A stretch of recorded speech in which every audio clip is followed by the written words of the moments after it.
Good evening, students. Here I am. This is my third lecture, and in this lecture we will be discussing chopper control of DC motors. Previously, we have discussed the control of DC motor, separately excited DC motor by using half wave and full wave rectifier, and here we will see how to control a separately excited DC motor using choppers. Now, what are choppers? Choppers are basically DC to DC converters, and here also we will see that using different configuration of choppers we will be operating in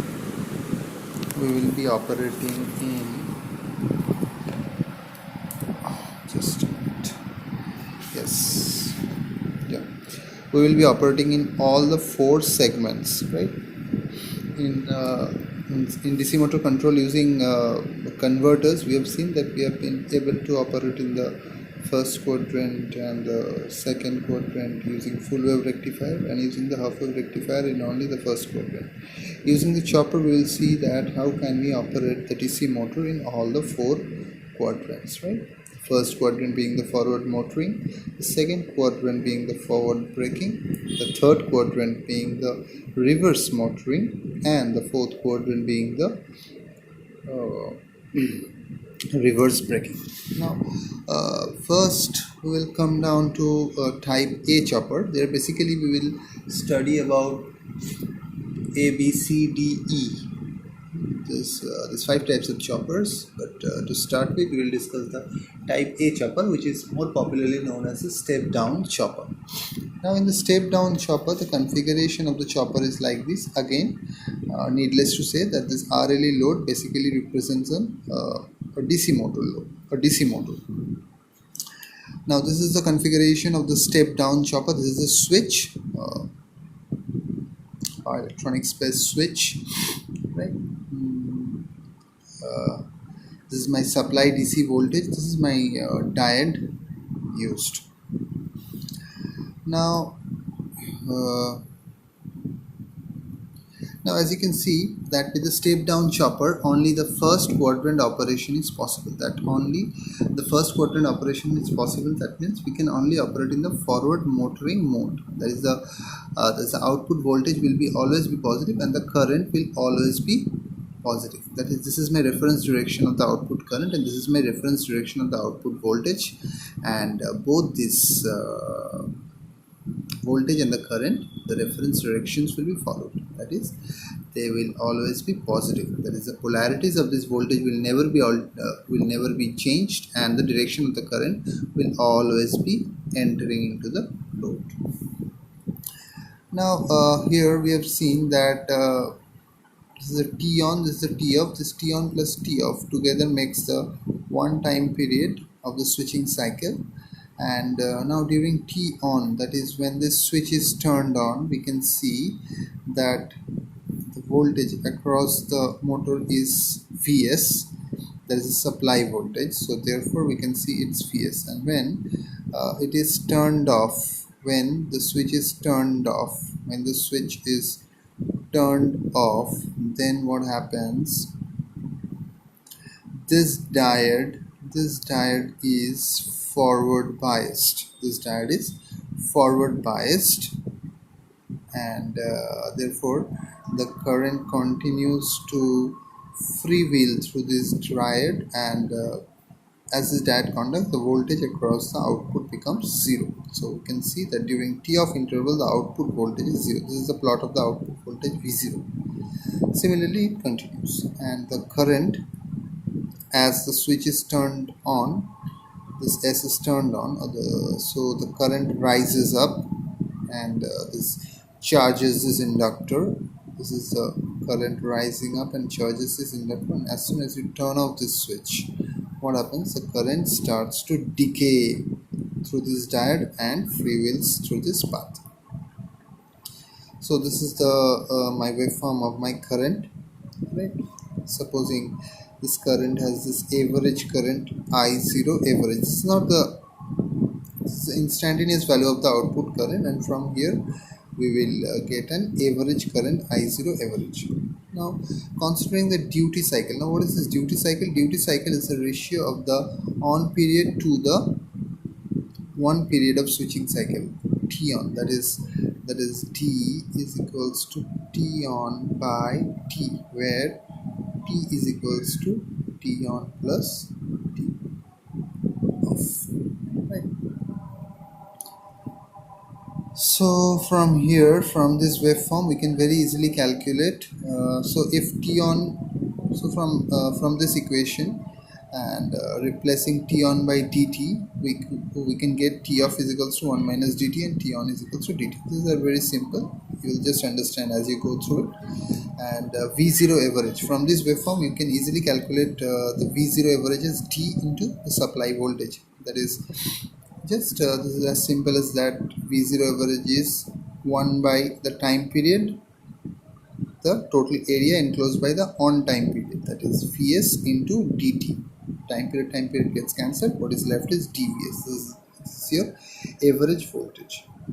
So your I0 average, the average value of the current through the load will be the average voltage minus this back EMF divided by R. So why not L? Because basically the average voltage across the L is 0. That means the L has no role to play as long as you consider a DC supply. Right. So for this chopper, the output voltage becomes dVs, that is the duty cycle times the supply voltage. This has already been told that it always operates in the forward motoring mode, as the current and the voltage always remains positive for this type of configuration, type A chopper. So using type A chopper, only forward motoring may be obtained. Now you know this relation for DC motor, that is the speed is given by VA minus IA RA by K phi. For this configuration, we have shown VA to be V0.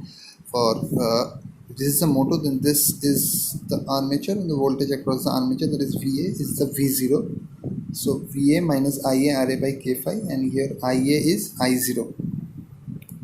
So using these two variables, we can show that N is equals to V0 minus I0 RA by K phi, and N is equals to replacing V0 by dVs by K phi minus I0 RA by K phi, and further replacing I0 by torque relation, torque is equal to K phi Ia, we get N is equals to this.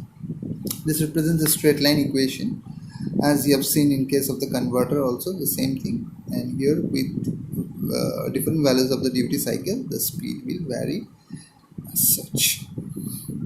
Right. Okay.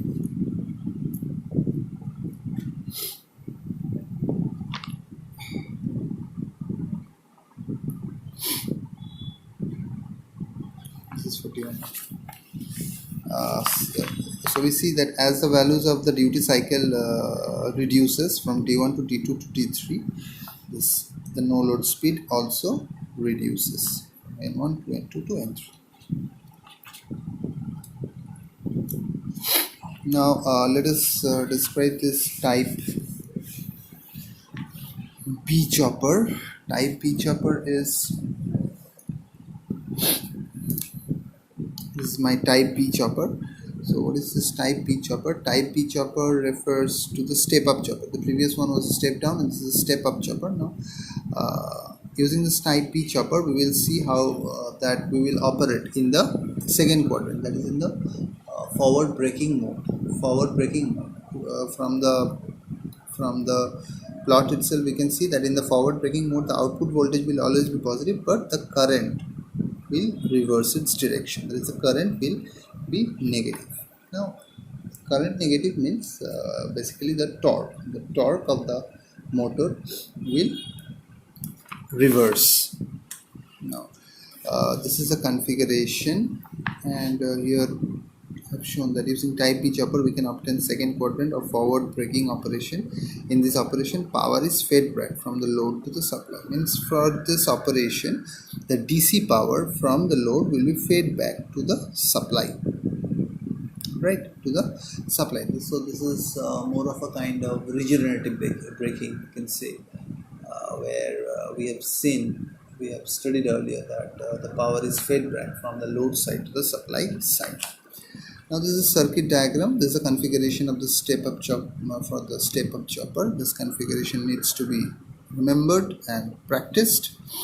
And here also S is equals to on means the switch turned on, and S is equals to off. Now we see that whenever this switch is turned on, what will happen?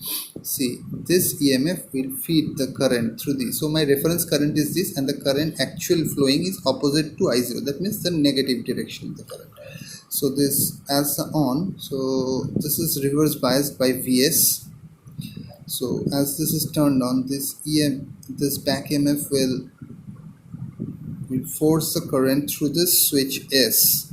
So this path is short circuited and the output voltage becomes 0. And as soon as the switch is turned off, what happens? This DAD is forward biased, so this V0 and the Vs becomes the same. So that is why V0 is equals to Vs. So this is the waveform. Just in opposite to the previous case, we see that during T on the voltage is 0 and during T off the voltage is Vs. In the previous case we had seen that during T on the voltage was Vs, but here it is just the opposite.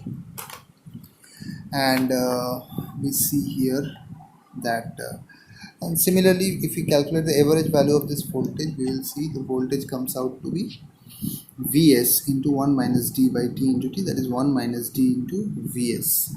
The average voltage falls to be 1 minus d times of the supply voltage, V0 average. Now what is called a step up chopper? It is called a step up chopper because its utility basically comes to operation, or its utility basically comes to use when the power is fed back from the load side to the supply side. Now we see from this relation we can see that here the load, here this V0 is acting as a supply of voltage, and so V0 average is Vs into 1 minus d, so 1 minus d. So if we calculate this supply voltage, that will be V0 average by 1 divided by 1 minus d. And d will vary from 0 to 1. So with varying values of d, the supply voltage will always be greater than this V0 average. That is why it's called a step up chopper. Okay. So okay. This is the circuit diagram, and this average comes to be, as I've told, Vs into 1 minus d. Now as I0 is negative because of the second quadrant operation, E is greater than V0 average. That is, just as I've said, this E is, see from the circuit, the current is flowing in this direction, that is opposite to the reference direction of I0. So this E must be greater than V0 average. That is why it is forcing the current against V0. So this E0 must be greater than V0 average, or E must be greater than Vs 1 minus d. Therefore I0 is equals to E minus V0 average by R. That is E minus Vs 1 minus d by R, or I0 is equals to E minus Vs 1 minus d by R. This is given by equation 2. These are very simple mathematical calculations, and you will get to know as and when you go through this notes. Now from this we can just calculate this E. We can just change the sides and we calculate this E is equals to Vs 1 minus d plus I0 into R, and we know from the relation that E is equals to K phi n, where n is the rotations per minute speed. So n becomes this. Further, if we replace the current by torque, we get this from the relation. We again and again showing that torque is equals to K phi IC. Again, so see, these are different characteristics for D1, D2. For D1 is less than D2. So this is my n. You see that as you reduce this D1, as you reduce this D, as the D becomes smaller, the no load speed, these points becomes larger. It rises up along the n axis, right? And this, so at this point the torque is 0, right? So on this side it is as the torque reverses. So as the torque reverses, then this N further increases above it. Now, why the torque reverses? The torque reverses. See this direction. This sign for the step down chopper was minus, but here it has become plus. Why it has become plus? Because the direction of the current has changed. So this torque also becomes negative owing to the change in the direction of this current. So this is basically the step down chopper. Now, okay, so for now it's step up and the step down chopper, and for the step C, D, E, I'll give you in the next video. Thank you.